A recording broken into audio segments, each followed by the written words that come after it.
So I've had X-Men on the brain lately, if it wasn't obvious by my live streams and my shorts and my general just talking about it everywhere. So let's do my top 10 best X-Men comics. It's morphin' time!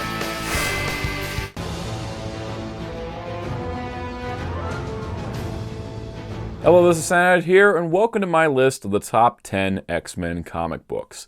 This is not like a best starting places per se. This is not a definitive list. I have not read every X-Men comic in history.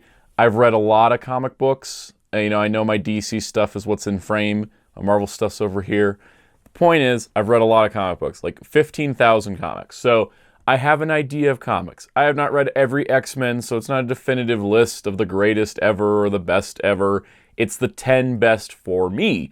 And I put some rules and restrictions on this. There is no solo books, so no Wolverines, no Storms, none of that. No other teams, no X-Force, no X-Factor, etc. There's, kind of try to keep it to, like, specific eras, but I kind of double up on, like, my favorite era because that's just how it goes. And again, everybody's list might be a little bit different, but this is just kind of to tell you 10 of my favorite X-Men storylines or comic runs, and then kind of give you like a little bit of like what I like about them. And that's going to be kind of how this works. Now, in order to make sure my thoughts don't get bogged down trying to read lists, I will include titles, issue numbers, and then creators over here. So just look for that info over here. And then what will come out of my mouth is feelings and thoughts on the storyline that I have chosen. And I may also completely flip this upside down every once in a while because that is how top 10 lists go, especially for me. So I do want to know what's your favorite X-Men comics, so make sure to leave those in the comments below. And while you're down there, hit the like button and the subscribe and the notification bell if you haven't already, because that helps support the channel, helps get this video out to more people, and inspires more videos similar to this. But let's begin with some honorable mentions because I wanted to include a couple comics I really love that don't qualify for the main list. So the first honorable mention is Guardians of the Galaxy and X-Men: The Black Vortex. This was a large crossover event between Brian Michael Bendis' two current titles, which was X-Men and the Guardians of the Galaxy. The X-Men are not any strangers to space stuff. They have the Shi'ar Empire as part of their things, the Brood is a common villain, that sort of thing. So it does make sense for them to have a crossover with the Guardians of the Galaxy. This actually was the second one they did, the first one being the Trial of Jean Grey. I really love this one because it's focused on Star-Lord and Kitty Pryde. Peter and Kitty find the Black Vortex, which is this thing that lets you peer in and see what your possible futures could be. It has a lot of ramifications, but I think as a self-contained story, it's kind of interesting to see what the characters go through and what they reflect on as to what they find within the Black Vortex itself. And I think it's pretty cool, and it kind of actually reaches not just within the Guardians and the X-Men, but a little bit beyond in the Circle area, so I think it's pretty neat overall. But I didn't include it on the main list because it's not fully an X-Men book, and it's kind of more Guardians than X-Men, but since the main characters are one Guardian, one X-Men, makes sense to put it on the list. My next honorable mention is Spider-Man and the X-Men. This is a series that took place after the death of Wolverine, that being the one that was the major event that didn't, ultimately stick, but at least was made a big deal. And it saw Spider-Man, Peter Parker, go join as a teacher at the school, and he's teaching mutants and kind of working through it. This is a fun book. I thought it was neat because I think Peter Parker as a teacher makes a lot of sense as a character development. And I think also him teaching mutants was kind of fun because it wasn't what he was used to as a teacher, which I think was really cool. And there's some great stuff with Sauron in here. That famous Sauron panel where, Peter says, with this, you could cure cancer. And Sauron replies, I don't want to cure cancer. I want to turn people into dinosaurs. That's from this comic. Again, it's got Spider-Man as like the title character and he's the lead character. He's just sort of like working at the Xavier School. So or as the Jean Grey School at the time. But this was kind of a fun book that I wanted to include just as an honorable mention because, again, it's not really an X-Men story specifically, but it is kind of both of them, and I really enjoy it. All right, number 10 is The Age of Apocalypse. This is an alternate universe story where a series of events happens that causes Apocalypse to be the reigning power on Earth. And it happens early enough that the X-Men are not what we know. For example, there is Magneto leading the X-Men, Cyclops is working for Apocalypse. A lot of changes and a lot of things shift what your perception of the X-Men's reality is. And unlike some alternate universe stories where it's just kind of a quick little thing and we're done, Age of Apocalypse lasted for a solid year or so in the Marvel continuity, and it's actually pretty impactful because of that. They replaced the X-Men comics with the Age of Apocalypse. And I think that was really cool to see something that far-reaching. And I like alternate universe stories, but again, a lot of them feel not super consequential because they only last a little bit. It's just kind of a quick little peer into the world and not like a full exploration of it. But the Age of Apocalypse really delved deep into it. It's the reason why it says various and various, because I could not list all of the issues and all of the creators here because it's just too much.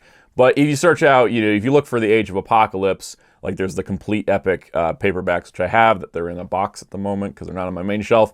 But the Age of Apocalypse itself, it's lengthy, but it's pretty exciting to see how the things develop throughout and how the characters are different in this new reality. And also what's really cool is they introduced some new characters like Morph or Blink that moved on to the main continuity and did that via the Exiles series. It's also pretty good, but that's not an X-Men comic. It's Exiles. But it's kind of neat to see just this world be developed. And it's something we haven't really seen in adaptation, even though Wolverine the X-Men was going to use it for a Season 2 hook. Ultimately, I think the Age of Apocalypse is still worth reading if you're a X-Men fan that wants something a little different. All right, number 9 is Astonishing X-Men Monstrous. Now, this sounds like a weird pick after Age of Apocalypse being this grand scale epic. I go for just what is ultimately a single trade volume of Astonishing X-Men, not even sequential issues, because that's just what they were doing at the time. This is just for me. This is like a me pick, This sees the X-Men in Japan fighting giant monsters. It's basically their take on a kaiju movie. It involves Armor, who's one of my favorite X-Men characters. It's got Logan, Scott, and Emma in it as well. So it's got like a lot of that Astonishing X-Men vibe from the 2000s. But getting away from like kind of the initial setup, this is a little bit later in the run. I think it starts like issue 39 or something like that. It starts at issue 36. I read it on the back of my trade. But I really like this one because it kind of involves Fing Fang Foom. He's on the cover here. But there's other monsters and stuff that they have to deal with. And it's kind of like an X-Men kaiju movie, but in comic form. And I really enjoy that. And that's why it's my number 9 spot, just because I really like this little storyline. It was really cool. My number 8 pick will appear on a lot of people's lists, I think rightfully so, because it did change X-Men comics for several years. House of X / Powers of X. I consider this just like one comic.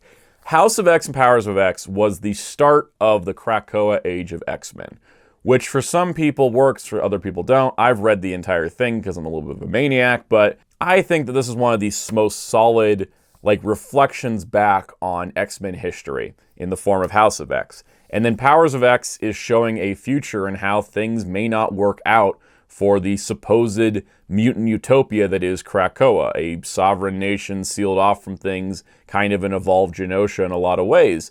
But what's really cool about it is that you get kind of a lot of mystery and intrigue. You see how Krakoa could be formed, and you see the promise of it in House of X. But then in Powers of X, you can see how quickly that can fall apart and how that may not be the best thing for them to do. And I think that's something that the idea of the Krakoa era is more interesting in a lot of ways than what ultimately came of it. But I think that House of X and Powers of X is a really good starting point to kind of look back at the history of mutants and then look forward as to what their future might be. And realizing that things may never be peaceful for mutant kind. And so that, I think, is what makes this such a great book to read, and it's why it's one of my favorites that's stuck in my head. And I think every time I open a Krakoa comic that doesn't quite live up to its potential, I think back to the potential that it has, because it's such an interesting story hook for the mutants to decide, let's not try to integrate with humanity anymore, let's just make our own thing. And it's also interesting that the same setup, they also show how that would not necessarily be the best idea. All right, next up is the original Inferno. This was a comic storyline that not only reached across the X titles, but also into the Marvel Universe and affected all of New York City, as it saw the Goblin Queen taking over New York City with an army of basically demons from Limbo. And there's a lot of great stuff in here. This was sort of adapted into X-Men 97 recently. And it's a really interesting crossover because there's a lot of stages to it. I'm listing the main issues here as the center part of Inferno that kind of is the main story. But what I find cool about it is that you kind of seeing a shift in a lot of the character dynamics between the different teams that are involved and between the different characters and how they sort of move forward. It kind of wraps up some storylines that had been going while pushing forward into new ones. And the visual imagery of like the demons and the goblins, that's why she's called the Goblin Queen, is because she was raising an army of goblins, and all of them coming from Limbo into New York City and transforming everything. It got a lot of like horror visuals to it, and I think it was super fun for that. But it also has important character drama, so it's not just, oh, look at all the horrific stuff. It actually has layers to it that add to the characters overall and kind of move things forward, which I think is important for a crossover. You don't want it to just be a giant punchy fest because it won't really stick with you after the punchy fest is over. Unless the punchy fest is really, really, really good, but that's a fine line to walk. So I think Inferno does succeed in that, and I was thinking about all the crossovers of the X-Men books in the 80s, and I ultimately picked Inferno as like my favorite of them because I just think it has some of the most interesting ideas going on and a lot of the most interesting visuals as well. All right, number 6 is the Phoenix Saga. Not the Dark Phoenix Saga, the original Phoenix Saga. I think the Dark Phoenix Saga is iconic. It's been adapted a whole lot. It should be recognized. But for me personally speaking, I like the original Phoenix Saga better. Most people know this story. It's pretty iconic. Jean Grey supposedly dies on a mission, but she's resurrected and becomes the Phoenix and is empowered and has extra energy, and she's like brought back to life. This famous shot of her rising out of the ocean like this has been replicated many, many times, and the movies have tried to do this. But what I think is always missing from adaptations, except for X-Men 92, which is that they always jump to Dark Phoenix. They always jump from Jean dies and then she becomes evil. And they kind of forget that for a time, Jean is sort of going, oh, I feel great. The Phoenix is making me feel good. I'm doing good things. It's not until later when she gets corrupted that the Dark Phoenix happens. And so I think it's the interesting part with the Phoenix Saga is you get to see Jean kind of on her power trip and sort of how that's adjusting her personality and kind of changing her dynamics with people. And I think that is more interesting to me than just, oh, she goes evil and everything goes crazy like we've seen in the movies and such. But I think the actual original Phoenix Saga is a little bit stronger for that because I think it's more of a character piece. And the Dark Phoenix Saga is like the culmination of this. Now, the original Phoenix Saga was kind of a period of time, and then there was a period where she was Phoenix, and then the Dark Phoenix happened. So I think it's really interesting to read the start of the Phoenix storyline, because I think it was kind of its strongest at the beginning. My number 5 pick is X-Men Red from the Krakoa era. This was essentially like the continuation of the Sword series, where Sword was a satellite station that had mutants on it that was being run, and that was being written by Al Ewing, and then he continued it on into X-Men Red, where X-Men Red takes place after mutants have terraformed Mars into the planet Arakko to place the other mutants that were displaced from the Arakko island. And what's interesting about that is that it kind of shifts the dynamic again. It's similar to how House of X does it, but I think it's even a little bit tighter, where instead of mutants being on Earth, they're on their own planet. And you have different types of mutants. Mutants we don't see. They're not the people that look just like humans on Earth. They look a lot different. And so in order to kind of keep the dynamic going and make sure that the diplomatic tensions are there, Storm leads a team of X-Men and shows kind of the dynamics. What are the differences between the X-Men who live on Krakoa and the X-Men? What are the differences between mutants from Krakoa and the mutants from Arakko? Because the mutants from Arakko act very differently. They have very different cultures and customs. And how is Storm, as the Queen Regent of Mars, going to keep everything together? And that is what I think makes for this to be a very exciting and thrilling story if you like political dramas, which I do. And I do really love Storm. She is my favorite X-Men. And so seeing her have this powerful position and to try to work through all the negotiations while also having like great conversation, I think is great. And it does kind of include the Sword series as well, but it's really more X-Men Red where I think everything flourishes and blossoms into a very interesting book. I was really sad when this ended because it was a really solid title, and I feel like the only reason it did end is because the Krakoa era was being wrapped up. And so I think that's kind of the only bummer of it, but I still think it's a complete story. So it's kind of like Sword is the prologue, and then X-Men Red becomes kind of the main story, and that's the one I'm placing on the list. So I do recommend this one as if you're interested in kind of like the dynamics of mutants and how they react to the world and react to different worlds. And I think that is kind of what makes it special and unique. My number 4 pick is probably not a surprise for X-Men fans. It's Giant Size X-Men number 1.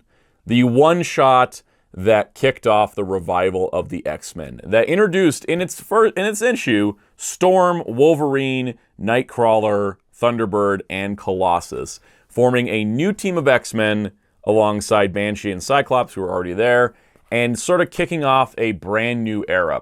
Because prior to this, the X-Men were in cancellation limbo, and if it wasn't for Giant Size X-Men being a success and that leading into the Uncanny X-Men stories that we know, and a lot of what we know from X-Men is because of this one comic. And I still think it's a really solid comic, and that's why it's kind of on here for its legendary status.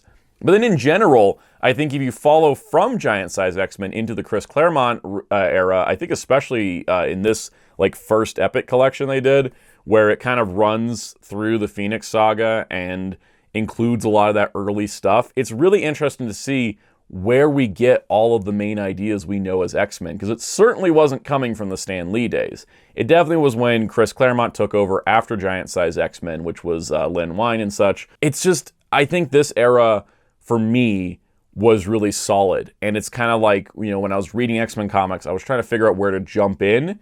And I jumped in with Giant Size X-Men and just started reading it. And yeah, it's an older book, but like, it's super solid. And I love the art, and I love the storytelling, and I love seeing the introduction of characters that I love, like Storm, Nightcrawler, and Wolverine are my top 3 X-Men. So it's nice to see where they began and kind of work into it. I know Wolverine debuted in Hulk prior, but him joining the X-Men was kind of like, you know, this is a major introduction. A lot of the things we know and love about Wolverine started there. So that's why I put that as number 4 on my list. And again, if you could say that it's almost not just Giant Size X-Men, but the Chris Claremont run that followed it as well. Now, number 3 might be a controversial pick, but I still really like this comic. It's 2018's X-Men Red. I talked about the Krakoa era one, but this was the first moniker of X-Men Red. And the reason it was called that was because Jean Grey was the lead. And I still think this is Jean Grey's best costume. I wish we could get this more. We keep putting her back in the 90s look or the green dress. But anyways, this team was, I don't know, it's a lot of my favorites. It's got Gambit, it's got Nightcrawler, it's got Laura Kinney. There is a lot of characters I love on this. But what I really did love about it was the fact that it let Jean grow as a character. Because this is a series that takes place after she's let go of the Phoenix. She told the Phoenix, goodbye, Butterfree, and then just set her off onto her journey. And so Jean is kind of freed of that, and it's kind of interesting to see what she does in that leadership position. I was sad this only ran for 12 issues, because I honestly really enjoyed this. Her team that she put together, I mean, this may also be personal bias. Storm, Nightcrawler, Gambit, characters I didn't know as well, like Trinary or Gentle. I think maybe they even debuted here. But there was just a lot of great character and team dynamics put together. And it was interesting because Jean wasn't leading from a position of like, oh, we must make mutant kind better, or we got to make, you know, peace with the humans, kind of like Scott's main crusade that kind of follows in the steps of Xavier. And it's not so much like trying to hold things together in the way Storm did with a very like forward direction. Jean leaves with a lot of compassion and emotion. And I think that was such an interesting dynamic to give the character. And so I just really love the character lineup, and I love the storyline. And there's a moment in this that I'm not going to spoil that I found very satisfying, because there was a certain villain in here that they got to fight, and it was quite satisfying after knowing that villain's history. So I still really love the original X-Men Red. Like I said, I even love the new X-Men Red. I love that the red means different things. Here it was, you know, to represent Jean Grey essentially, and then for X-Men Red and Krakoa it was represent Mars. But I mean, X-Men Red as a title, so far for me, is 2 winners, because obviously both are on the top 10. Number 2, Life Death. Life Death is a story that is emotionally impactful and insanely powerful. I just reread this a couple weeks ago because X-Men 97 is adapting Life Death. As of time of recording, I haven't seen Life Death Part 2 yet because it hasn't aired, but as the time this video comes out, it'll already be out. I'm very looking forward to seeing how the adaptation goes, because I did like the first part of it. But this is a story to explore Storm as a character. Who is Aurora Monroe without the powers of Storm? Because this is taking place after she loses her powers. It's also a romance story, which is really nicely, heavily done. But it's also taking Storm as a character and grounding her.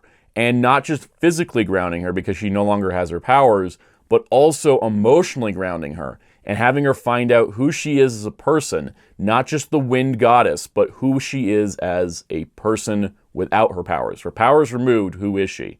And that, I think, makes for such an interesting and really heartfelt story. And I really love the exploration of the character in here, and it's still incredibly powerful. The second issue of this is one of the most powerful things I've seen in comics. And that's why it's my number 2, because it is absolutely great. It's only 2 issues. Like, this is only a 2-issue story, but it made such an impact. And ironically, the first pick, my number 1 pick, is also a 2-issue story that made a huge impact. So my number 1 X-Men comic, Days of Future Past. I know this is not like a crazy pick. I mean, even if I put Life Death as the number 1, that would have been crazier. But as I was floating my options back and forth, I think Life Death is beautiful. But as an X-Men book, I think Days of Future Past takes it. Because Life Death, while is a beautiful story, if we're talking top 10 X-Men comics, I think Life Death should be up there because I think it is amazing. But it is focused almost entirely on Storm and Forge and nobody else. Whereas Days of Future Past impacts everything. Because this is the first X-Men experience with time travel. This is seeing a possible future where the Sentinels win. And it's sort of an emotional gut punch. Because you're sort of seeing what's at stake for the X-Men, what's at stake for mutants. And it's why, like, I think it's been adapted for X-Men the Animated Series. It's been adapted for Wolverine the X-Men. It was adapted into a movie. It was adapted even into Powers of X. Takes a lot from this. But I think the storyline presented in the original 2 issues of this idea was still very strong, and I still really enjoy it. Because I like seeing what is the possible future of characters. And it's even better when the characters can kind of see and know where things are going and see if they'll try to change it or if it's fated. And that kind of storytelling really hits me and really works for me. And I think that's what makes Days of Future Past an untimely classic. I think that's what makes Days of Future Past a timely classic. No matter when it comes out, no matter when you read it, it still has that same impact. Because ultimately, at the end of the day, the X-Men comics of the current day have not caught up to what happens in Days of Future Past.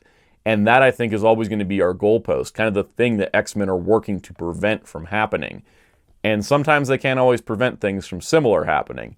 But I think that's what makes it such an interesting story and such an engaging one, and why I'm putting it as my number 1 X-Men comic, because it's really solid. Also, for those wondering, they've done a lot of follow-ups, and that's what this hardcover's for. It's basically like a Days of Future Past omnibus of revisiting that idea up to that point. But ultimately, yeah, Days of Future Past is my number 1 X-Men comic. So that was my top 10 list. What is yours? Tell me your favorite X-Men comics in the comments down below, or ask me any questions about reading recommendations of the ones I listed. I'd honestly recommend checking out any of these that caught your interest, because they're all great, obviously. I think they're great. I made my list. That's how it works. But I hope that you will check out some comics if you haven't. And I really did have fun kind of putting this together. This was an idea inspired by my Discord server, which you can join in the link below, where people were asking like, oh, would you do an X-Men reading guide? And I'm like, that's a little too much.